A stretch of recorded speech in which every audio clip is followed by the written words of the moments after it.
A Pokemon's type combination is a very significant factor in their viability and success. Otherwise, average Pokemon can be significantly elevated by an excellent type combination. But unfortunately, this is not always the case. And there are many examples of Pokemon with elite type combinations that have too many other shortcomings to succeed in the big leagues. A prime example of this is the unfortunate creature Skuntank.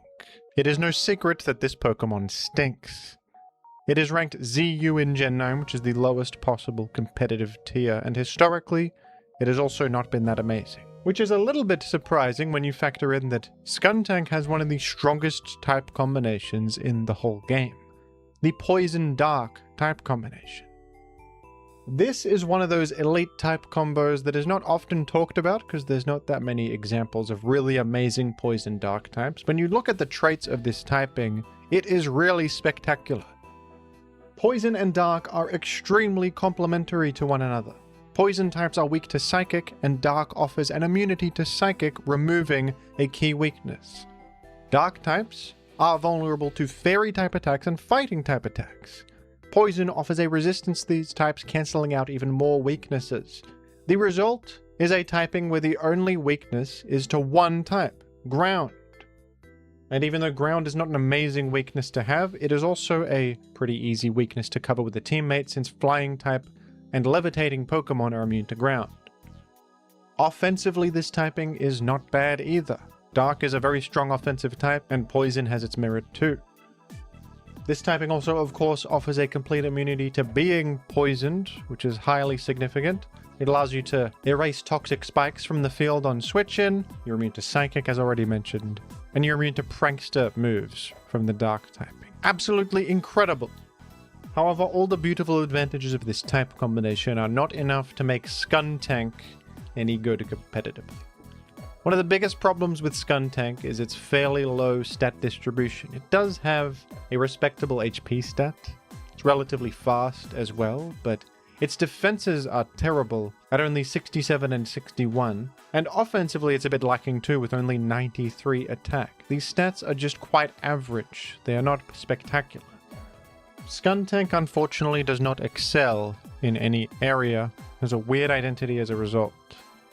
It has a good offensive move pool. It's got everything you probably want. Knock Off as the key point of Dark Stab, Sucker Punch as priority Dark Stab, both very much appreciated, and Gunk Shot as a big Poison Stab option. It even has interesting coverage like Temper Flare, it's a Fire type attack, and a Play Rough, Fairy type attack. It has the utility of Taunt.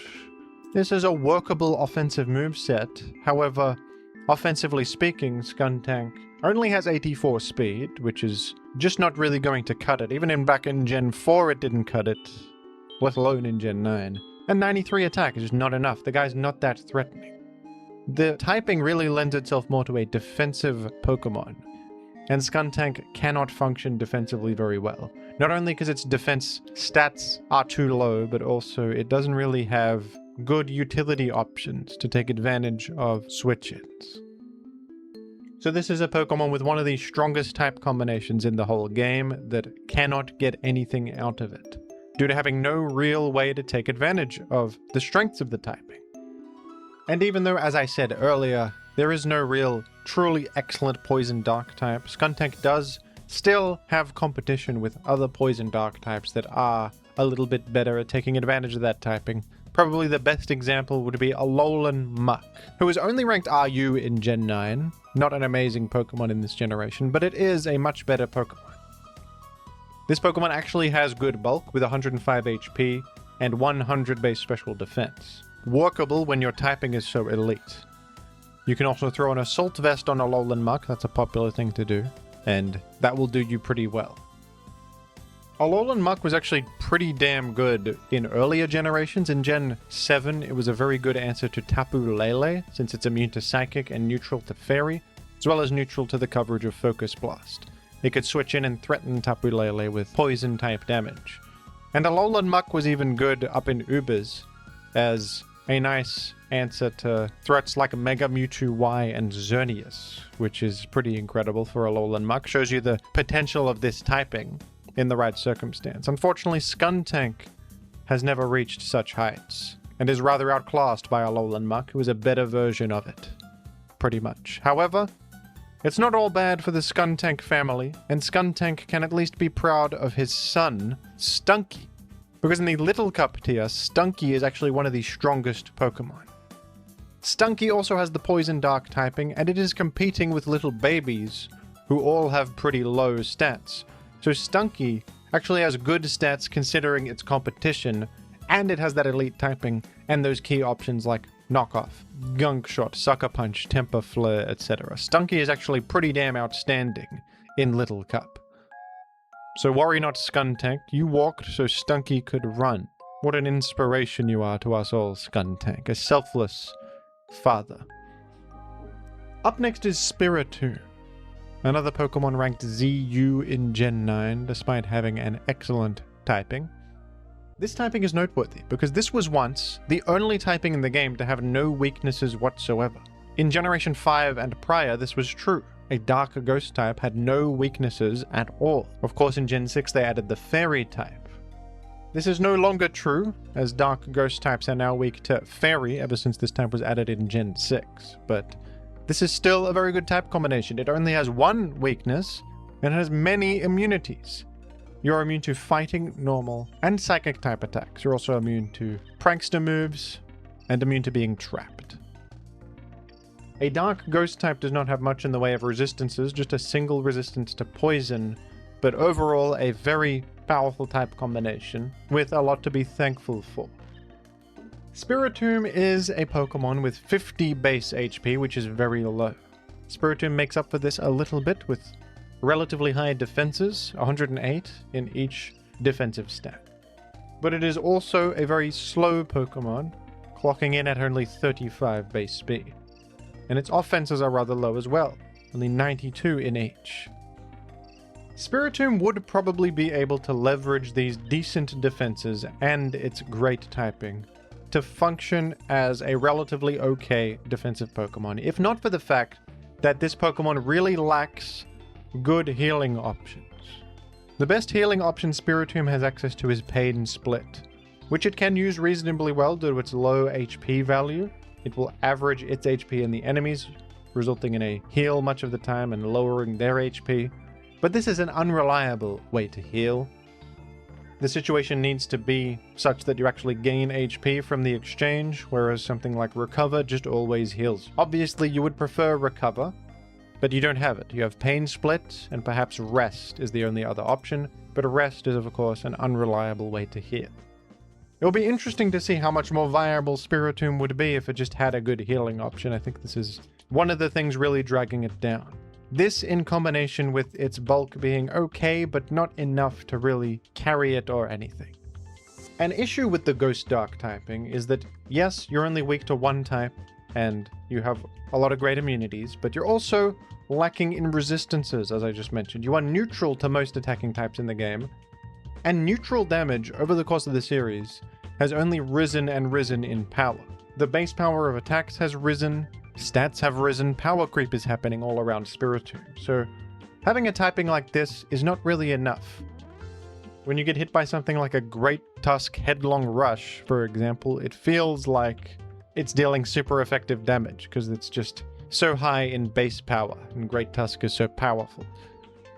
The best Pokemon to ever have a Dark Ghost typing is Mega Sableye.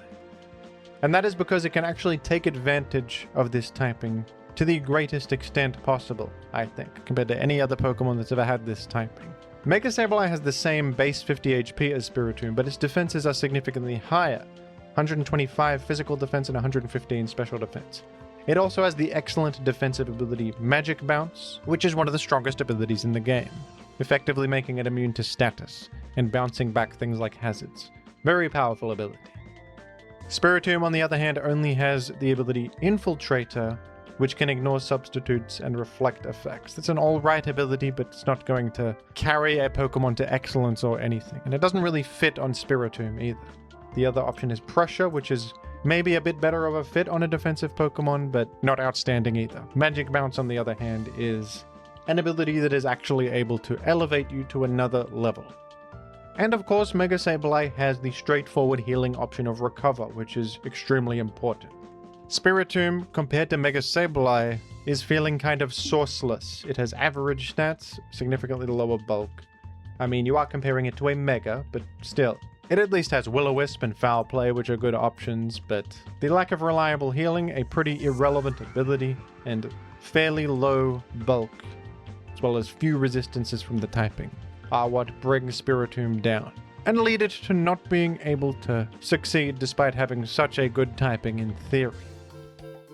Up next is Whiscash. Whiscash is a Pokemon known for the fact that it cannot be contained.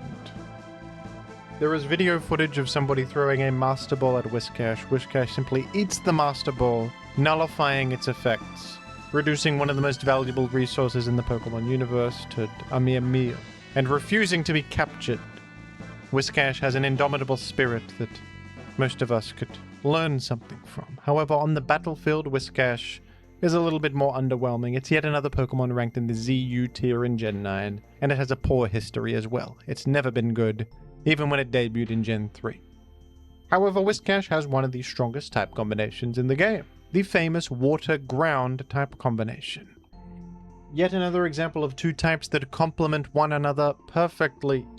Water is weak to Electric. Ground is immune to Electric. You have erased one of your weaknesses. Ground is weak to Ice. Water is resistant to Ice. Beautiful. Outstanding. Same deal with Water. You are neutral to Water, where Ground by itself would be weak to it. The result is a typing where you only have a single weakness to Grass, and it is a ×4 weakness, so you're quite vulnerable to Grass type attacks, but to only have one single weakness is incredibly powerful. You also have a resistance to Fire, Poison, Rock, and Steel, and immunity to Electric, which is huge, immunity to being hit by Thunder Wave, and immunity to Sandstorm damage. This is a beautiful type combination. And we have seen plenty of examples of Pokemon that are otherwise not that noteworthy that are elevated significantly by this type combination, like Quagsire, who punches above its weight in viability from time to time. Whiscash, however, is probably the worst of the Water-Ground types. Compared to its counterparts, Whiscash just does not stand out very much. Whiscash does have an excellent HP stat of 110, that's a very high HP, resulting in reasonable bulk off the back of 73 defense and 71 special defense. This is fairly workable. However, offensive stats are quite terrible, and speed is quite terrible. And I think the real terrible part of Whiscash is that its abilities are not amazing. You compare it to Quagsire, Quagsire has Unaware, an amazing ability that makes you immune to stat stage changes, so you can counter boost sweepers. Gastrodon has Storm Drain, offering a water immunity, and that has merit in many different tiers. Whiscash, however, has Oblivious, which grants an immunity to Intimidate and the effects of Infatuation and Taunt. It's okay, it's better than nothing, much better in doubles, where Intimidate is more relevant, but Whiscash is not exactly viable in doubles either. The most relevant part of this is probably the Taunt immunity, since Whiscash will lean more into its defensive strengths as a result of the typing and stats. So that's the best you're going to get out of it, but that's a relatively minor advantage. Your other ability options include Anticipation, which will, on switch in, reveal to you if the enemy has a super effective attack, which is alright. You can figure out if they have grass coverage, since you're only weak to one type. It's actually decent information, but a relatively boring ability and one that doesn't have a huge impact either. And the final ability Whiscash can use is Hydration, which will cure its status at the end of each turn if Rain is active. Can be a good ability, but Rain teams tend to lean more into offensive power. Whiscash just does not fit there much of the time. Rain teams tend to want to overwhelm the enemy with offensive threats and spam water moves. Whiscash is too passive for that to fit on such a team. I think that Whiscash actually could be good if it had a different ability or maybe had some significant moveset option that set it apart, but unfortunately its move pool, while good, yes, with options like Stealth Rock Spikes, stab moves, etc., is just so similar to every other Water-Ground type. It is not meaningfully distinct. It might have a couple unique options here and there, but nothing particularly amazing or viability-inducing. There is only one context where I've ever seen Whiscash used in an OU format, and that was in Gen 5, where hydration is significantly enhanced by the fact that there is permanent rain. So you can perhaps justify Whiscash on a rain team with Politoed, and it could use a Dragon Dance rest set. You Dragon Dance up, you're immune to being burned, and you can rest, which fully heals you and then cures the sleep. So that's a pretty cool combo. However, that in itself is a bit of a gimmick that I've only seen a couple of times in my life. It's got some tournament use, but rather niche, ultimately. And that's the only time that Whiscash has ever had value over other water ground types, because hydration was good enough there to perhaps justify it, but that is no longer the case, and Whiscash feels a little bit like a forgotten Pokemon, to be honest.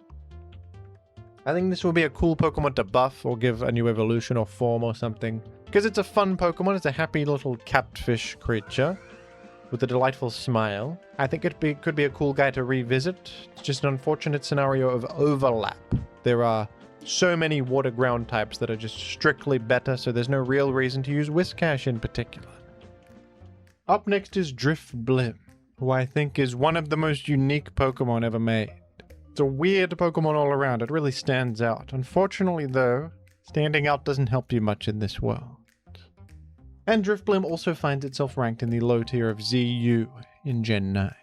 Only 2 Pokemon have the Ghost Flying type combination, Drifblim and Oricorio's Sensu form. So it is a very underexplored type combination that has a very high potential. In a vacuum, this is an excellent type combination, with key immunities to fighting, normal, and ground, as well as immunities to various entry hazards like spikes and sticky web. You could certainly imagine a Pokemon being excellent with this type combination. It can block rapid spin, pivot in on ground moves. Immunities are always good, and these are key immunities. These are very good immunities to have. Drifblim also has a pretty good move pool, actually. It has Defog in Gen 9, which is a big deal. Not a lot of things have Defog anymore. It's a move that was widely cut from movesets, but Drifblim kept it. Drifblim also has Will-O-Wisp, a great status-inflicting move that applies Burn, and Strength Sap, a very sought-after option that is perhaps the best healing move in the game. It lowers the target's attack by 1, then heals you based on what their attack stat is, often fully healing you. The problem for Drifblim, though, partially lies in its stats, which are sort of good but bad at the same time. Drifblim has an incredible HP stat of 150, which is extremely high, actually, but its defenses are counterbalanced by being extremely low at only 44 defense and 54 special defense. This, by the way, is a pretty thematically appropriate stat distribution for a balloon-themed Pokemon. It feels right to have massive HP and low defenses because the balloon can be popped by a mere small, sharp object or something like that. Unfortunately, despite the enormous HP, Drifblim ends up being pretty frail due to the extraordinarily low defenses. And you'll find that most things in Gen 9 OU, most relevant physical attackers, have a way to at least 2-hit KO Drifblim, even if it invests in defense, which is a little bit rough. So it's a very extreme stat combination that looks kind of good, but is, in fact, not that good. The Pokemon is quite frail at the end of it. The other issue is that, yes, this typing offers some incredible immunities, and it has a high potential, but also you are weak to a lot with this typing. And Drifblim has 5 weaknesses to Dark, Electric, Ghost, Ice, and Rock. With 5 weaknesses to common types, you might think it's wrong for me to call this a good typing, but I do think that, in theory, a Pokemon could overcome these weaknesses, thanks to the excellent immunities that the typing offers. But Drifblim is not a Pokemon that can overcome these weaknesses very well. It's already frail, and getting hit by any of these super effective attacks will often result in its untimely demise. And this is unfortunate, folks. Drifblim is a very unique Pokemon that seems to have some pretty excellent tools, but in practice, it's just too weak. It's a balloon and it can be popped with like a paperclip or something. It's weak to a paperclip, and that's no good if you're trying to do battle. You don't want to die to a paperclip. Up next, we have Alolan Dugtrio. And Alolan Dugtrio has the fantastic Ground Steel type combination.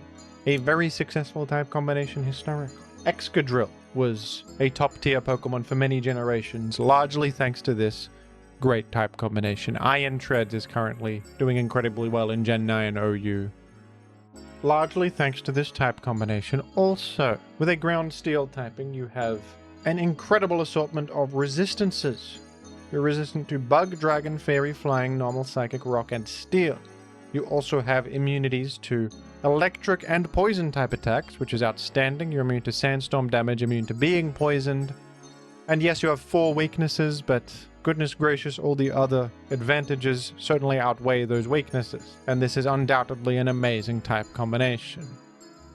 However, Alolan Dugtrio is the worst ground steel type ever created. It is ranked in the ZU tier, and it has been pure garbage ever since it came into existence. It's sort of a bizarre Pokemon all around. First of all, it's Dugtrio with hair, which is an odd concept. The hair is made of metal, which is why it's a steel type. And it is also ranked in the ZU tier in Gen 9.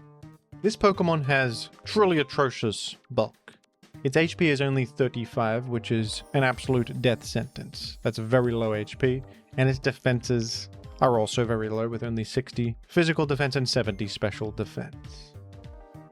Alolan Dugtrio is relatively fast with 110 speed, but its attack is only 100, so it's not really that threatening either. Dugtrio's ability is Tangling Hair, which is a very odd ability for this Pokemon. If a Pokemon makes contact with Alolan Dugtrio, it will have its speed lowered by 1 stage. This is weird because Dugtrio is too frail to really take hits that fantastically, and even if it does, the guy's already quite fast. It's one of its only good traits, so you might perhaps outrun something that hits you and gets affected by the Tangling Hair, but this is not really going to be that fantastic for you. It has diminishing returns when you're already quite fast. So just a bit of an odd ability choice all around, or ability design. Doesn't fit that well with the Pokemon, doesn't get that much value. The advantages that come with a ground steel typing sort of fade into dust when your stats are this low on the defensive side. All those resistances and immunities don't really matter when you perish to a slight breeze anyway.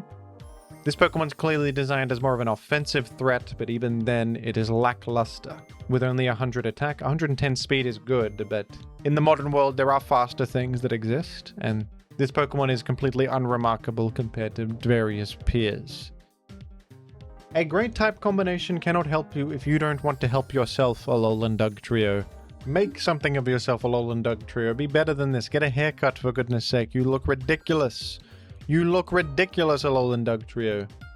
Regular Dugtrio is banned from OU. What about you? You would never even be used in OU, Alolan Dugtrio. Tangling Hair is a massive downgrade from Arena Trap. Plus you're slower than regular Dugtrio. You're just a disappointment all around, Alolan Dugtrio. I don't like you very much, and I'm not sure why you exist. I'm not sure why they made you. I think your existence was a mistake. Up next is Golurk, who has the Ground Ghost type combination. Another very underexplored type combination. Not many Pokemon get this, and the ones that do are pretty bad. But it's a pretty incredible type combination in theory, and it's not hard to see why. You throw 2 of the best types in the game next to each other, and it's probably going to be good. Ground typing offers electric immunity and sandstorm immunity, and ghost typing offers fighting and normal immunity. Beautiful. A ground type that could block rapid spin is a frightening concept. And yes, the typing does have 5 weaknesses to dark, ghost, grass, ice, water, but I think in theory you could make up for this easily with the merits of those immunities. Unfortunately, Golurk is not a Pokemon that can take advantage of this typing very well. Golurk was introduced all the way back in Gen 5, but it's never been great. It's always been lower tier, and in Gen 9 it's ranked in the very low PU tier, which is the 2nd worst. Golurk has an 89 HP stat, 80 defense, and 80 special defense. Pretty middle of the road bulk. And the guy is also quite slow at 55 speed. Its main saving grace is a high attack stat of 124, but honestly you can't really use this attack stat that effectively when you're rather frail and rather slow. And this is pretty much why Golurk sucks. The stats are not good enough. It has a pretty standard ground type moveset, options like Stealth Rock, Earthquake, at least it has Poltergeist as stab, it's got Heat Crash, which is pretty good fire coverage. The move pool is not bad, but you're too slow to hit things first, you're too frail to take hits. So what exactly do you do, Golurk? I also must say that this does not look like a Pokemon with 80 base defense. This guy looks like physical attackers would disintegrate if they touched him. This is an ancient golem from the ruins of Tutankhamun or something. From the ancient tomb. Why does this only have 80 defense? It doesn't seem to add up. Golurk did of course receive a new Mega in Pokemon Champions. That is a reasonably alright Pokemon, but even Mega Golurk is fairly awkward to use. Mega Golurk actually suffers from the limitations of its offensive tools and a vulnerability to being intimidated. Can be used on Trick Room teams to turn its low speed into an advantage, but I've personally found Mega Golurk Trick Room a little bit inconsistent. It's not terrible, but not amazing either. It's also worth mentioning that Golurk, in its base state, has the ability No Guard, which is a pretty cool ability. Every move used by this Pokemon or against this Pokemon will be perfectly accurate, and you can take advantage of Dynamic Punch, which is a fantastic option alongside No Guard, buffed from 50 accuracy to perfect accuracy, with a 100% confusion chance, and a very complementary option alongside Poltergeist. Fighting coverage is appreciated, but this also has a drawback in the sense that Pokemon can hit you with perfectly accurate moves like Hydro Pump, Blizzard, Power Whip. Super effective attacks that were previously inaccurate and came with a risk are now risk-free against you, and there's a surprising amount of inaccurate attacks that Golurk is weak to be honest, so it's kind of bad in a way to have No Guard and be so slow. Terrible news for Golurk. I hope one day they make a good ground ghost type. Golurk, I guess, probably won't get an evolution at this point. They already gave it a Mega. I'm holding out hope for a Palisand 2 to really bring home the potential of the ground ghost type. Palisand, another beautiful Pokemon design that is unfortunately not very good. I think this typing could be amazing, folks. I really do. But we've never seen an example of this yet. And I don't think it's the typing's fault. I think they just keep making bad Pokemon with the typing. They should do better. They should make something better than this. And finally we have Scovillain, who was released in Gen 9 as the first ever Pokemon with a Grass-Fire type combination. A Pokemon that players have wanted for a long time, and that they theorized would be excellent. And it's true, the typing is, in theory, absolutely amazing. It's actually quite complementary defensively, as Grass and Fire erase multiple of their own weaknesses, like to Water and Ice. You're only weak to 3 types, Flying, Poison, and Rock. You have good resistances to Electric, Fairy, Grass, and Steel. You're immune to Burn and Powder moves. But the main benefit of this typing is its offensive potency.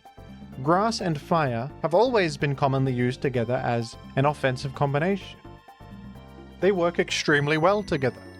Fire-type attacks are resisted by Water and Rock types, which Grass can hit super effectively. Grass-type attacks are resisted by other Grass types, Bug types, and Steel types, all of which Fire can hit super effectively. This offensive combination is one of the best in the game, and to have stab damage on both Fire and Grass type attacks is really excellent, because of how well they work together. It's a type combination with a lot of advantages. Defensively, it's not bad. It's quite good, actually, and offensively, it's one of the best in the game. Scovillain is also noteworthy for being the first ever Chlorophyll Pokemon that is a Fire type. Chlorophyll is an ability that grants double speed in the sun, and notably there has never been a Fire-type Chlorophyll Pokemon before this. To have Fire stab damage boosted by the sun, and also benefiting from that sun with this ability is incredible. This is what Swift Swim Pokemon have been doing for years. They receive double speed, they have Water Stab, and the Water Stab is enhanced further by the rain. Now Scovillain can do the very same thing. Unfortunately though, they gave Scovillain the dreaded Hoenn special stat line. It has 108 in each of its offenses, which itself is not that amazing by modern standards. Its bulk is atrocious with 65 in its HP, defense, and special defense, and it's also not even that fast at only 75 speed. With a Chlorophyll boost, it can overcome some of these things. The bonus damage from the sun, the double speed in the sun as well, but this is a generation where there are far more powerful sun synergies available. Scovillain doesn't really fit on sun teams very well. Scovillain is competing with the Photosynthesis past Paradox Pokemon. These Pokemon all receive a buff in the sun and are generally better. They have higher stats, they benefit more from the sun, and are easier to fit on teams. Scovillain is too frail to really switch in on anything, and even when it is in, it's pretty underwhelming for Gen 9, and also very vulnerable to priority attacks due to how low its bulk is. Plus, you must also factor in that it is rock weak, so it may have to run boots, which would restrict it from running a better offensive item like Choice Specs or Life Orb. And that kind of restricts the Pokemon too. So Scovillain, despite having an amazing type combination, is no good at all. But since Scovillain, there has been one other Grass-Fire type that came out in later DLC, and that is Ogerpon's Hearthflame form. And Ogerpon Hearthflame is an example of an extremely powerful Grass-Fire type that can perfectly take advantage of the type combination with actual good offensive stats, great stab options of each type, and a powerful ability in Mold Breaker too, which can actually allow it to power through the few things that can deal with this offensive combination, like Flash Fire Pokemon. Ogerpon Hearthflame was a bit too powerful, in fact. It got banned from OU. But it's a showcase that this typing can be truly incredible in the right context. Scovillain just had too many shortcomings to take full advantage of the typing. And you might be saying, well, Jimothy, what about Moody Scovillain? The ability Moody is banned in competitive singles, but if this ability is allowed to be used, the Pokemon is theoretically excellent. Using Substitute and Protect repeatedly to fish for the right Moody boost. Moody is an ability that boosts a random stat by 2 every turn and subtracts another stat every turn. And that's true, Moody Scovillain is kind of insane, especially with terrestrialization. But frankly, this is a stupid ability that almost any Pokemon would be theoretically good with and can cheese games with. I mean, for goodness sake, Glalie was good with Moody. That's a mono ice type with 80 stats across the board. If this guy is good with Moody, then I can't really give Scovillain credit for being good with Moody. I think that Wormadam might be good with Moody. I don't know. Rattata could make something happen with Moody. It's not Scovillain's excellence that is to be thankful for here. So I would not give him credit for that. And you may also be saying, well, Jimothy, what about Mega Scovillain, who has been surprisingly excellent in Pokemon Champions that you were wrong about in your video, that you ranked low in your Mega ranking, and is actually proven to be quite a powerful Mega. And you'd be right, folks. Mega Scovillain is very good in Pokemon Champions, unfortunately for me, and for my reputation. Spicy Spray is such a good ability that it makes up for all of the other shortcomings. Spicy Spray is an ability that causes any Pokemon that damages Mega Scovillain to be burned 100% of the time. This ability is so powerful that even with very poor defenses on Mega Scovillain, you can make it work anyway, with Rage Powder being such a good option here since it forces you to attack Mega Scovillain and be burned. Devastating news for any physical attacker. However, I would posit that the Mega form of a Pokemon is a separate entity to its base form. They are not the same thing. They are separate creatures. Also, I must also bring up the argument that I hate Mega Scovillain and he's an annoying piece of garbage. This guy is so awkward to deal with. He shuts down all of your sprint moves. He sits there and he clicks a Leech Seed and he stalls over and over and he never seems to die. And he gives your whole team burned. And it's quite frustrating. I don't like him. I don't really understand how to defeat him. Sometimes you just sort of throw attacks at him and it works out. But every time I see a Mega Scovillain in the team preview, I subtract a couple years from my lifespan trying to figure out what the hell to do about this guy existing on the field. And it's a shame, I think, because I like base Scovillain as a design. It's a funny name for a Pokemon. It's a good word play. I like that he's got chili pepper heads. But I always found Mega Scovillain to be quite a uninspired Mega design. They gave him a chili tie and a couple chili themed scales on his head. Like, sure, it's something, but it's a bizarre choice for a Mega, a Pokemon that just came out in Gen 9 that you've given a Mega. And you also sort of repurposed its identity from like an offensive threat into this weird support redirector that burns you all the time. It is very frustrating to fight, like a stall Pokemon. And now that it has a Mega, there's no way they will ever give Scovillain an evolution, which is what I would have preferred. I would prefer they give Scovillain an evolution to expand upon the pretty good idea they had with its base form that just felt a bit weak. It's a second stage Pokemon, it could easily have an evolution, but now they won't do it because it's a Mega already. So it feels like a waste all around, and Mega Scovillain's existence has been negative to me all around. So that's another reason that I would take issue with this straw man that I'm making up who is speaking to me right now. about Mega Scovillain. Thank you for watching to the end. You have been visited by the famous Pokemon Fregula, who is now in 3D, and is very happy about being in 3D. Fregula offers you a single Bing Chilling as a token of his friendship. Do you accept? Say down below if you accept the Bing Chilling or not.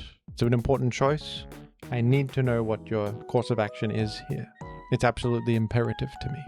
Thank you.